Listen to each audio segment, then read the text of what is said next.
ഈ വൈറൽ സാധനങ്ങൾ ഉണ്ടല്ലോ, അത് പരീക്ഷിച്ചൊക്കെ ഇഷ്ടമുള്ളവരുണ്ടാ? ഇതുപോലെ സിമ്പിളും കൂടിയാണെങ്കിലോ എന്തായാലും ഒന്ന് ഉണ്ടാക്കി നോക്കണ്ടേ? ചിക്കൻ വാങ്ങുന്ന സമയത്ത് കുറച്ച് ചിക്കൻ അങ്ങ് മാറ്റി വെക്കുക. ഇതുപോലെ എന്തെങ്കിലും ഉണ്ടാക്കി നോക്കാലോ. ഇഡ്ലിത്തട്ടും ചിക്കനും കണ്ടപ്പോ തന്നെ മനസ്സിലായിട്ടുണ്ടാവും, ഇതത് തന്നെ സ്റ്റീം ചെയ്തിട്ടുള്ള ചിക്കൻ സാൻഡ്വിച്ച്. ആദ്യം എല്ലില്ലാത്ത ചെറിയ കഷ്ണങ്ങളാക്കിയിട്ട് മുറിച്ചിട്ടുള്ള ചിക്കൻ്റെ അകത്തേക്ക് കുറച്ച് ഉപ്പും കുരുമുളകും മഞ്ഞൾപ്പൊടിയും ഇട്ടിട്ട് ഒന്ന് പെരട്ടി വെക്കുക. എന്നിട്ട് ഒരു ഇഡ്ലി തട്ടിൽ നമ്മൾ പെരട്ടി വെച്ചിട്ടുള്ള ചിക്കൻ ഇട്ട് കൊടുക്കുക. അതിന്റെ കൂടെ തന്നെ കുറച്ച് വറ്റൽമുളകും കശ്മീരി മുളക് എടുക്കുന്നതായിരിക്കും നല്ലത്.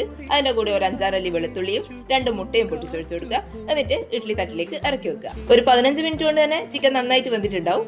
ഒന്ന് ചൂടാറിയതിനു ശേഷം ചിക്കൻ ഒഴികെ ബാക്കിയുള്ള സാധനങ്ങളിൽ ഒരു മിക്സിന്റെ ജാറിലേക്ക് ഇട്ട് കൊടുക്കുക. എന്നിട്ട് അതിന്റെ അകത്തേക്ക് കുറച്ച് ഉപ്പും കുറച്ച് കുരുമുളക് പൊടിയും ഇട്ട് കൊടുക്കുക.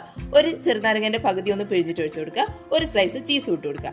എന്നിട്ട് അതിന്റെ അകത്തേക്ക് കുറച്ച് പാലും കൂടി ഒഴിച്ചിട്ട് നന്നായിട്ടൊന്ന് അരച്ചെടുക്കാം. എന്നിട്ട് ഒരു പാത്രത്തിലേക്ക് നമ്മൾ വേവിച്ച് വെച്ചിട്ടുള്ള ചിക്കൻ ഉണ്ടല്ലോ, അതൊന്ന് ചിക്കി പറിച്ചിട്ടിടുക. അതിനകത്തേക്ക് ചെറുതായിട്ട് അരിഞ്ഞിട്ടുള്ള സവാളയും ക്യാരറ്റും കാബേജും ക്യാപ്സിക്കലും ഇട്ട് കൊടുക്കുക. എന്നിട്ട് നമ്മൾ അരച്ച് വെച്ചിട്ടുള്ള പേസ്റ്റും കൂടി ഇട്ട് കൊടുത്തിട്ട് നന്നായിട്ടൊന്ന് മിക്സ് ചെയ്യുക. അങ്ങനെ നമ്മളെ ഫില്ലിംഗ് റെഡി ആയിട്ടുണ്ട്. ഇതിന് ഏതിന്റെ കൂടെ വേണമെങ്കിലും കഴിക്കാം. ഒന്നുകിൽ ചപ്പാത്തിന്റെയോ അല്ലെങ്കിൽ കുബൂസിന്റെയോ ഉള്ളിൽ വെച്ചിട്ട് ഇതുപോലെ ഒന്ന് റോൾ ചെയ്തെടുക്കാം. അല്ലെങ്കിൽ സാധാരണ ബ്രെഡിന്റെ ഉള്ളിൽ വെച്ചിട്ട് ഇതുപോലെയും കഴിക്കാം. എന്തായാലും ഒന്ന് ഉണ്ടാക്കി നോക്കിക്കോ. എന്തിന്റെ കൂടെ ആയാലും സംഭവം അടിപൊളിയാ.